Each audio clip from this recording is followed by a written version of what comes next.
और हर हर महादेव एक बार बोलिए प्रेम से। सच्चे दरबार की जय, माता पार्वती की जय। तो आइए गुरु बहना, एक बहुत दर्द भरी गुरु बहना की कहानी है, मैं बता रही हूँ। एक गुरु बहना थी, तो बहुत गरीब थी। वो अपने परिवार में जाती थी, जब शिव चर्चा में आने के लिए बोलती थी अपने आदमी से, तो मारता था, गाली देता था, कहता शिव चर्चा में क्या मिलता है, शिव चर्चा क्यों जाती हो। क्या हमारी इच्छा करती है मैं जाऊंगी, क्या तुमको नहीं जाना है। ना तो सही से कपड़े देते से सब, नहीं तो सही से उसको खाना पीना देते थे। जब हटा कुचा मैल कुचैल पहन करके जब वो आती थी, तो सभी गुरु बहना कहती थी कि दूर हटो, ये बदबू कर रही है, दूर हटो, ये बदबू कर रही है। वो बेचारी अपना दूर कोने में बैठ करके शिव चर्चा अपना सुनती थी और सुन करके चली जाती थी। तो कितना भी अपने आदमी से वो बोलती थी कि नहीं आप मेरी बात तो जरा सुनिए, क्या हमको तुम्हारी बात नहीं सुननी है, तुम फालतू की हो, हर काम तुम फालतू का करती हो। तो फिर भी वो कुछ कहती नहीं थी, बेचारी कितना भी मार खाती थी, चली आती थी। उसका लड़का विदेश कमाता था, तो अपने लड़के से फ़ोन करके बोली कि बेटा हमारी बहुत इच्छा हो रही है मिठाई खाने के लिए, और तुम्हारे पापा हमको शिव चर्चा में जाने नहीं देते हैं और कुछ खाने पीने को नहीं देते हैं, हमारी बहुत इच्छा होती है कि हम खूब भर पेट मिठाई खा लें।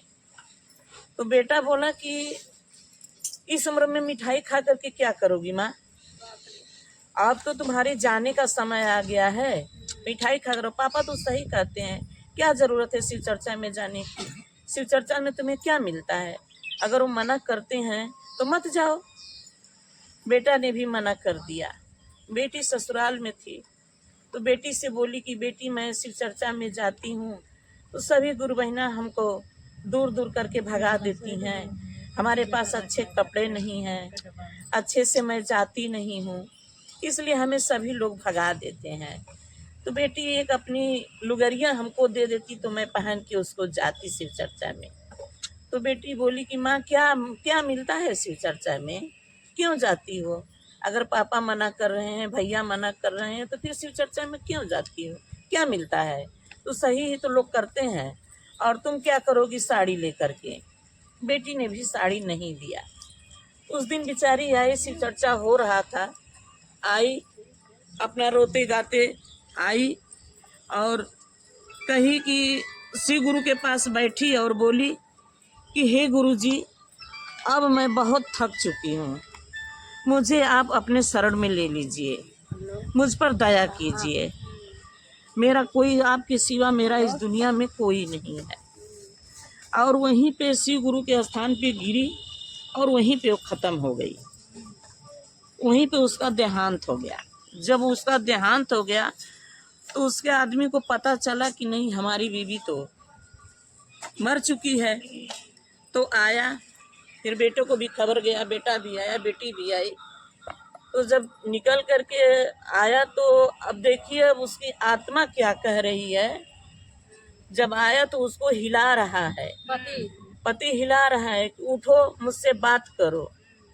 तो उसकी आत्मा बोल रही है, घर में मरना हो पिया दुआरा पे मरना हो राम, घरवा में मरना है पिया दुआरा पे मरना हो राम, घरवा में मरना हो पिया दुआरा पे मरना हो राम, घरवा में मरना है पिया दुआरा पे मरना हो राम, मारिए वो पिया दिया लायनवा में पटक, मारिए पिया दिया लायनवा में पटक,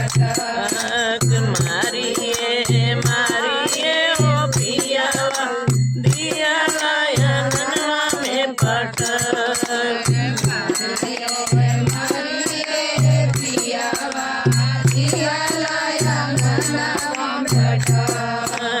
घरवा से पिया मोरा आइल तरिया भैल हो ठाड़